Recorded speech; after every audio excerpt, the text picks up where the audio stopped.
العالمين والصلاة والسلام على أول الأنبياء وخاتم النبيين وعلى آله الطيبين الطاهرين المطهرين وأصحابه الراشدين الهادين المهتدين. أما بعد فأعوذ بالله من الشيطان الرجيم. بسم الله الرحمن الرحيم. فمن زحزح عن النار وأدخل الجنة فقد فاز وما الحياة الدنيا إلا متاع الغرور. صدق الله مولانا العظيم وبلغنا رسوله النبي الكريم. إن الله وملائكته يصلون على النبي يا أيها الذين آمنوا صلوا عليه وسلموا تسليما. اللهم صل على محمد وعلى آل محمد وبارك وسلم. الصلاة والسلام عليك يا سيدي يا رسول الله وعلى آلك وأصحابك يا سيدي يا حبيب الله. الصلاة والسلام عليك يا قائد الغر المحجلين وعلى آلك وأصحابك يا شفيع المذنبين. الصلاة والسلام عليك يا جد الحسنين وعلى آلك وأصحابك يا إمام القبلتين ويا وسيلتنا في الدارين. حمد و صلاة کے بعد معزز و محتشم حاضرین و سامعین، اللہ جل جلالہ کے فضل و کرم سے حضور نبی مکرم شفیع معظم تاجدار دو عالم صلی اللہ تعالی علیہ وآلہ وسلم کی نگاہ لطف و عنایت سے ماہ متبرک رمضان شریف کی پرکیف روح پرور ساعتوں میں جمعۃ الوداع کے بابرکت موقع پر مجھے اور آپ کو مسجد شریف کی حاضری نصیب ہو رہی ہے. دعا کیجئے خالق کائنات ہم سب کی حاضری کو اپنی پاک بارگاہ میں شرف قبولیت عطا فرمائے. ماہ مبارک الوداعی مراحل میں ہے. دعا کریں اللہ کریم اس رمضان کو ہمارے لیے اپنی بارگاہ میں سفارش کرنے والا بنائے اور اس کی سفارش کو ہمارے حق میں قبول فرمائے. پھر ہمیں ماہ مبارک کی بہاریں اور ماہ مبارک کی برکات نصیب فرمائے. حضرات گرامی قدر، یہ بات ذہن نشین فرمائیں، کائنات میں انسان پر جتنی بھی تحقیق ہوئی ہے میڈیکلی طور پر کہہ لیں یا کسی اور اعتبار سے کہہ لیں، وہ انسان کے وجود میں آنے کے بعد ہوئی. یعنی یہ ریسرچ جتنی کی ہے انسانوں نے کی ہے، تو انسان پہلے پیدا ہوئے ہیں، انسان پہلے اس کائنات میں آئے ہیں، پھر اس کے بعد تحقیق ہوئی ہے انسان کے پورے بدن پر، انسان کے تمام اعضاء پر، انسان کی سوچ اور سوچ کے زاویوں پر، انسان کی زندگی کے مختلف پہلوؤں پر. لیکن انسان کے متعلق جو معلومات قرآن میں آئی ہیں، جو معلومات اللہ کی طرف سے آئی ہیں، یہ وہ چیزیں ہیں جو انسان کی تخلیق سے پہلے اللہ جل جلالہ کے علم میں ہے. اب ایک چیز کے وجود میں آنے کے بعد اس پر جو تحقیق کی جا رہی ہے، اس میں سہو کا امکان ہے، اس میں غلطی کا امکان ہے، اس میں خطا کا امکان ہے. وہ صحیح بھی ہو سکتی ہے، وہ غلط بھی ہو سکتی ہے. لیکن جب اس انسان کو پیدا کرنے والا، انسان کو بنانے والا، انسان کا خالق و مالک فرمائے کہ میں نے اپنے اس بندے میں یہ چیز رکھی ہے، یہ چیز رکھی ہے، اس میں نفع ہے، اس میں نقصان ہے، اس میں کامیابی ہے، اس میں ناکامی ہے، تو یقین فرمائیں کہ اس سے بڑا سچ انسان کی ذات اور حقیقت کے بارے میں کوئی اور ہو ہی نہیں سکتا. اب سنیے، یہ اتنا مختصر اور اتنا جامع فرمان ہے اللہ کریم کا کہ انسان کی پوری زندگی کے تمام پہلوؤں اور تمام راہوں کو درست کرنے کے لیے یہ اللہ کریم کا ایک فرمان کافی ہے. اور قرآن کی یہ شان ہے، یقین فرمائیں قرآن مجید کی یہ شان ہے کہ آپ قرآن کی کوئی سورت پڑھ لیں، آپ قرآن مجید کا کوئی رکوع پڑھ لیں، آپ قرآن پاک کی کوئی آیت پڑھ لیں، آپ کو محسوس ہوگا کہ یہ ایک سورت ہی میری پوری زندگی کے لیے کافی ہے. یعنی اتنی جامعیت ہے اللہ کے اس پاک کلام کے اندر، اتنے پہلوؤں کا احاطہ کیا گیا ہے اس پاک کلام کے اندر کہ لفظ تھوڑے ہوتے ہیں لیکن معانی کا ایک سمندر ان الفاظ کے اندر موجود ہوتا ہے.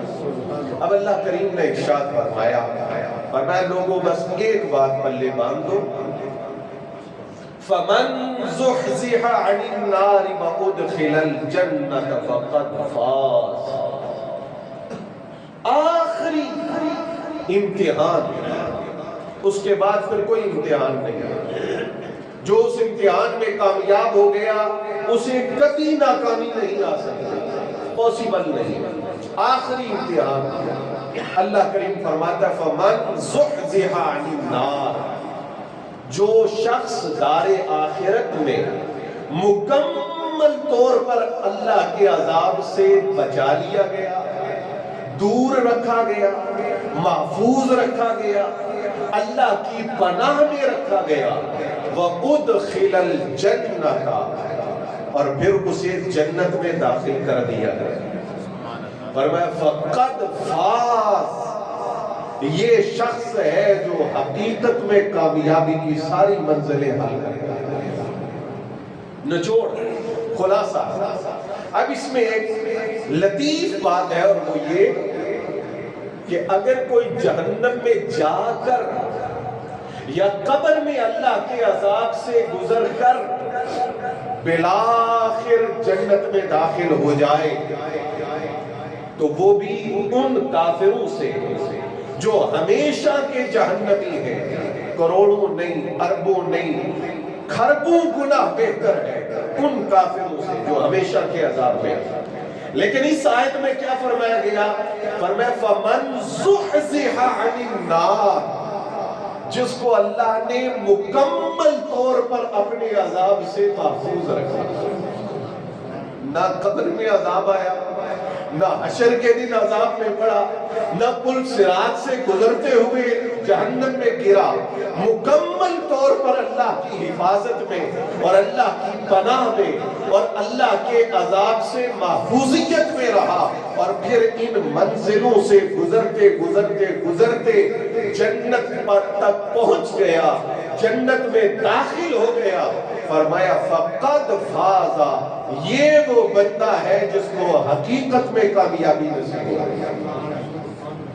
اب اس کے بعد اللہ نے دنیا کی حقیقت کھولی، دنیا بنانے والا اللہ، تو یاد رکھیں جس قدر اس کے متعلق وہ جانتا ہے اور تو کوئی نہیں جانتا، چونکہ بنائی اس نے، اس میں کیا ہے اور کیا نہیں ہے، اس کی خوبی کیا ہے، اس کی خامی کیا ہے، اس سے بہتر کوئی نہیں جانتا۔ تو اللہ کریم نے ارشاد فرمایا وَمَا الْحَيَاةُ الدُّنْيَا إِلَّا مَتَاعُ الْغُرُورِ۔ لوگوں اصل کامیابی میں نے تمہیں بتا دی ہے کہ وہ کیا ہے، اب رہی دنیا کی کامیابیاں اور ناکامیاں جن کی وجہ سے دن رات پریشان رہتے ہو، تو فرمایا میں تمہیں بتاتا ہوں، میں نے دنیا بنائی ہے، وَمَا الْحَيَاةُ الدُّنْيَا إِلَّا مَتَاعُ الْغُرُورِ۔ فرمایا دنیا کی زندگی فقط دھوکے کا سامان ہے، اس کے سوا اس کی حقیقت اور کچھ بھی نہیں۔ حضرت شیخ فرید الدین عطار نے ایک بات کی، وہ کہتے ہیں دنیا کی مثال ایسے ہے جیسے خوبصورت عورت مسکراتی ہے، بندہ اس کی مسکراہٹ کو دیکھ کر خوش ہوتا ہے، اس کی طرف مائل ہوتا ہے، اس کی طرف اٹریکٹ ہوتا ہے، لیکن کہا بندہ یہ نہیں دیکھتا کہ یہ جو اس کے ہونٹ ہے نا جس سے یہ مسکرا رہی ہے، جس پر تبسم ہے، اس کے پیچھے دانت ہے، یہ ہونٹوں سے مسکرا کر مجھے پھنسائے گی اور پھر دانتوں کے ذریعے چبا کر مجھے کھا کر ہلاک کر دے گا۔ کہا یہ دنیا ایسے ہے جس طرح یہ عورت جو دھوکہ دیتی ہے، پہلے تبسم ہے، پہلے مسکراہٹ ہے، بندہ اس کے اندر پھنس جاتا ہے، الجھ جاتا ہے، لیکن اس کی توجہ اس میں نہیں جاتی، پیچھے دانت ہے، ان میں ہلاکت ہے، ان میں تباہی ہے، ان میں بربادی ہے، ان سے یہ مجھے چبا ڈالے گی، میرا کچھ باقی نہیں بچے گا۔ ہمارے استاد محترم فرمایا کرتے تھے یہ دنیا کی حقیقت سمجھنی ہے تو سمجھو بظاہر حسینہ بباطن خبیثہ، اس کا ظاہر بہت ہی خوبصورت ہے اور اس کا باطن بہت ہی برا ہے۔ وہ شخص کامیاب ہے جو دنیا کی حقیقت کو جان گیا، اور دنیا کی حقیقت کیا ہے؟ فرمایا متاع الغرور، یہ دھوکے کا سودا ہے، اس کے سوا اور کچھ نہیں۔ حضرات گرامی قدر، رمضان کا مہینہ ہمیں یہی سکھانے آتا ہے کہ ایک ماہ اللہ کے حکم سے پابندیوں کے اندر رہے، اگر رہے، اور اگر خدا نہ خواستہ کوئی اس مہینے کو بھی ضائع کر دے تو صحیح مسلم کی حدیث ہے، میرے آقا نے فرمایا رغم انف رجل، خاک آلود ہو جائے اس بندے کی ناک۔ یہ کلمہ ناپسندیدگی ہے، کلمہ کراہت ہے، بھئی ناکام ہو گیا وہ شخص، کچھ نہ پا سکا وہ شخص۔ کون؟ دخل علیہ رمضان، جس پر رمضان داخل ہوا، رمضان آیا، ثم انسلخ، پھر رمضان کے 30 یا 29 دن گزر گئے، قبل ان یغفر لہ،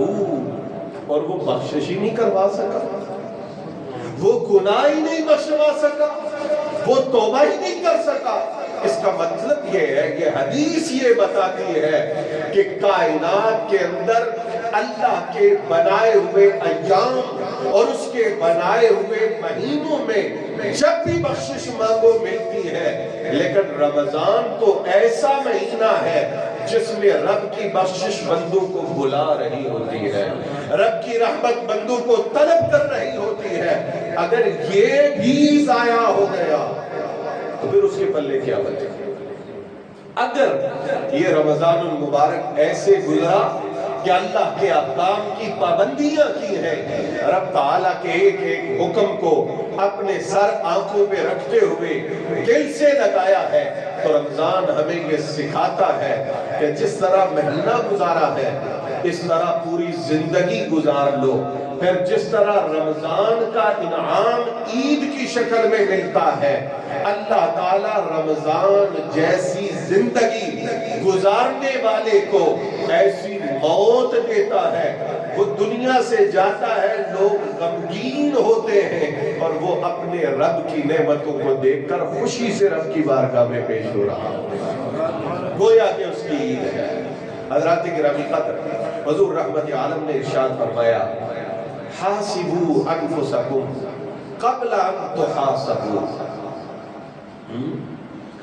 فرمایا لوگوں اس سے پہلے کہ تمہارا حساب کیا جائے پہلے اپنا حساب کر لو۔ اور ایک دوسری حدیث میں حضور نے فرمایا کہ اگر دنیا میں اپنا حساب کرنا شروع کر دو گے تو آخرت کا حساب آسان ہو جائے گا۔ جس طرح دنیاوی معاملات، ہم کاروبار پر صبح جاتے ہیں، شام کو کھاتا کلیئر کر کے گھر آتے ہیں، کس سے کیا دیا، کس نے کیا لیا، کس سے کیا لینا ہے، کس سے کیا دینا ہے، لکھتے ہیں، تحریر کرتے ہیں، نوٹ کرتے ہیں، یادداشت بناتے ہیں۔ میرے آقا نے فرمایا یہ ڈسپلن اپنی زندگی کے اندر لے کے آؤ۔ کیا عمل کیا جس سے اللہ راضی ہوا، کیا عمل تھا جو تمہیں نہیں کرنا چاہیے، کیا عمل ہے جو رب کے قریب کرنے والا ہے، کون سا عمل ہے جو رب سے دور کرنے والا ہے۔ یقین فرمائیں یہ ایک دن بھی بندہ اپنا محاسبہ کر لے تو اگلا دن اس کا برائیوں کی نسبت نیکیوں کے قریب ہوتا ہے۔ اور دوسرے دن کرے، تیسرے دن کرے، ایک ہفتہ کرے، ایک مہینہ کرے، ایک سال کرے، اور پھر اپنی زندگی کی یہ روٹین بنا لے۔ لوگوں ہمارے لیے تو بہت زیادہ چیلنجز ہیں، ہمیں تو خبر نہیں ہے مستقبل کیا ہے۔ مستقبل سے مراد آخرت کی زندگی ہماری وہ کیسی ہونی چاہیے۔ حضرت عمر رضی اللہ تعالیٰ عنہ آپ وہ شخصیت ہیں جن کو سرکار نے جنت کی بشارت دی ہے، سیدھے جنتی ہیں، یعنی ان کے متعلق کوئی سوچ بھی نہیں سکتا۔ اگر ہم یہ خیال بھی ذہن میں لائیں کہ وہ جنت سے کچھ لمحے دور رکھے جائیں گے تو یہ خیال بھی ذہن میں لانا درست نہیں ہے۔ لیکن محاسبہ کیسا ہے؟ جب آپ امیر المومنین بنے تو صاحب ظاہر ہے پورا ملک چلانا ہے، حکومت چلانی ہے، اس میں انسان مختلف معاملات کے اندر مشغول ہوتا ہے۔ تو حضرت سیدنا عمر نے ایک بندہ رکھا رضی اللہ تعالیٰ، اور اس بندے کا کام کیا تھا، اس کی ڈیوٹی کیا تھی؟ فرمایا تو نے مجھے مسلسل میری موت، میری قبر اور میری آخرت یاد دلاتے رہنا، میں تمہیں اس کی تنخواہ دوں گا۔ جی ایک دن آپ نے اتفاقاً آئینہ دیکھا، شیشہ دیکھا، تو اس کو فرمایا کہ بھائی آج کے بعد تیری چھٹی ہے، تو ڈیوٹی سے فارغ ہے۔ اس نے کہا امیر المومنین کیا ہوا؟ فرمایا آج میں نے اپنی داڑھی کے کچھ بال سفید دیکھے ہیں اور اب مجھے موت یاد دلانے کے لیے، قبر یاد دلانے کے لیے، آخرت یاد دلانے کے لیے میری داڑھی کے یہ سفید بال کافی ہیں، میں ان کو دیکھتا رہوں گا، مجھے آخرت یاد آتی رہے گی۔ یہ محاسبہ ہے ان کا جن کو زندگی میں حضور نے جنت کی بشارت عطا کی۔ حضور نے فرمایا وَزِنُوهَا قَبْلَ أَن تُوزَنُوا، فرمایا لوگوں اپنے اعمال کا وزن کرو اس سے پہلے کہ میزان عمل پر تمہارے اعمال تولے جائیں۔ اس دنیا کے اندر اپنے اعمال کو تولو۔ حضرات رمضان آیا ہے، ہم نے یہ آیت سنی، اس کا مطلب کیا ہے؟ لعلکم تتقون، اس لیے رمضان آیا ہے۔ اب یہ رمضان مکمل ہوا ہے تو ہم نے محاسبہ کرنا ہے کہ یہ آیا تھا ہمیں متقی بنانے کے لیے، کیا ہم بنے ہیں یا نہیں؟ مولا کائنات سیدنا علی کرم اللہ تعالی وجہہ الکریم نے حضور سے عرض کیا یا رسول اللہ ما افضل الاعمال فی هذا الشہر، یہ جو رمضان کا مہینہ ہے حضور اس میں سب سے بہتر عمل کیا ہے؟ آپ نے فرمایا یا ابا الحسن افضل الاعمال فی هذا الشہر الورع من محارم اللہ، اے علی اس مہینے میں سب سے بڑا عمل یہ ہے کہ بندہ ان چیزوں سے اپنے آپ کو بچا کے رکھے جو اللہ نے بندے پر منع اور حرام کر رہا. اب یہ سبق پورا سال چلنا چاہیے کہ یا اللہ جس طرح رمضان کے مہینے کے اندر تیرے حکم پر میں حلال چیزیں جو باقی سارا سال حلال ہے لیکن رمضان میں حرام ہو جاتی ہیں میں ان سے بچ کے رہا ہوں. اب پوری زندگی جس چیز سے تو نے مجھے منع کیا ہے میں اس سے باز رہوں گا. اگر یہ رمضان کا سبق انسان کو ملا ہے تو وہ سمجھے کہ اللہ نے کامیاب رمضان اس کی زندگی میں عطا فرمایا ہے. حضرات ہمارے قریب عید الفطر کی شب آنے والی ہے جس کو ہم اپنی زبان میں چاند رات کہتے ہیں. اور چاند رات میں کیا ہوتا ہے؟ پورا مہینہ شیطان اور اس کے بڑے بڑے چمچے بند رکھے جاتے ہیں. جب چاند رات میں وہ کھلتے ہیں تو وہ پورے مہینے کے اندر جو بند رہے ہیں پوری پاور کے ساتھ طاقت کے ساتھ انسانوں پہ حملہ آور ہوتے ہیں. اور انسانوں نے چونکہ پورا رمضان روزے رکھے ہوتے ہیں نمازیں پڑھی ہوتی ہیں اچھے اعمال کیے ہوتے ہیں لیلۃ القدر میں اللہ سے کئی وعدے کیے ہوتے ہیں. اب وہ پوری کوشش سے حملہ کرتے ہیں کہ جو کمائی اس نے پورے رمضان میں کی ہے ہم اسے ضائع کریں. اس لیے یہ جو چاند رات ہے اس پر پھر کئی لوگ بھول ہی جاتے ہیں کون سا مہینہ ہمارے پاس آیا اور رحمتیں اور برکتیں ہمیں دینے کے لیے آیا تھا. وہ ایک رات کی وجہ سے ایک رات کے اعمال کی وجہ سے اپنے پورے مہینے کے اعمال کے ضائع ہونے کی فکر بھی نہیں کرتے. حضرات گرامی قدر اس رات کے حوالے سے اس کا نام کیا ہے؟ یہ جو چاند رات ہے اس کا نام لیلۃ الجائزہ ہے. اور لیلۃ الجائزہ کا مطلب ہے انعام کی رات. اور انعام کہاں سے لینا ہے؟ اللہ کی بارگاہ سے. اور وہ انعام کیا ملتا ہے؟ جتنے گناہگار پورے رمضان میں جہنم سے آزاد کیے جاتے ہیں اتنے گناہگار رب تعالیٰ اس رات جہنم سے آزاد کرتا ہے. اور حضرات گرامی قدر یہ وہ رات ہے جس رات اللہ کریم کے محبوب نے فرمایا اللہ بندوں کو مزدوری دیتا ہے. مزدوری پورا رمضان جو انہوں نے محنت کی ہے آج کی رات عید کی رات چاند رات رب کی بارگاہ سے مزدوری دی جاتی ہے. سوچو جب دینے والا اللہ ہے تو کتنا دے گا؟ اس کا کوئی حساب اس کی کوئی گنتی اس کا کوئی شمار وہ انسان کر نہیں سکتا. لیکن ہم نے کرنا کیا ہے؟ آقا کریم صلی اللہ علیہ وآلہ وسلم کے فرامین مبارکہ سے چند چیزیں آپ کی خدمت میں عرض کرتا ہوں. حضور رحمت عالم نے فرمایا حضرت ابو درداء رضی اللہ تعالی عنہ سے روایت ہے فرمایا من قام لیلۃ العیدین محتسبا للہ. فرمایا جو بندہ چھوٹی عید کی رات اور بڑی عید کی رات اس طرح گزارتا ہے کہ وہ اللہ کی رضا کے لیے اپنے گناہوں کا محاسبہ کرتا ہے. فرمایا لم یمت قلبہ حین تموت القلوب. فرمایا جس وقت سارے دل مریں گے اللہ اس دن اس کے دل کو مرنے سے بچائے گا اور زندہ رکھے گا. حضور نے فرمایا 5 راتیں ایسی ہیں جن میں دعا رد نہیں ہوتی. ایک جمعہ کی رات, ایک رجب کی پہلی رات, ایک شعبان المعظم کے درمیان کی 15ویں رات اور 2 راتیں عید کی, چھوٹی عید اور بڑی عید کی رات. حضور رحمت عالم نے فرمایا جس بندے نے 5 راتوں میں قیام کیا اس پر جنت واجب ہو گئی. ایک لیلۃ الترویہ, ایک لیلہ عرفہ, ایک لیلۃ النحر بڑی عید کی رات چاند رات, اور ایک لیلۃ الفطر اور ایک شعبان المعظم کی 15ویں رات. عبد الرحمن بن الاسود کے متعلق یہ روایت موجود ہے کہ یقوم بنا لیلۃ الفطر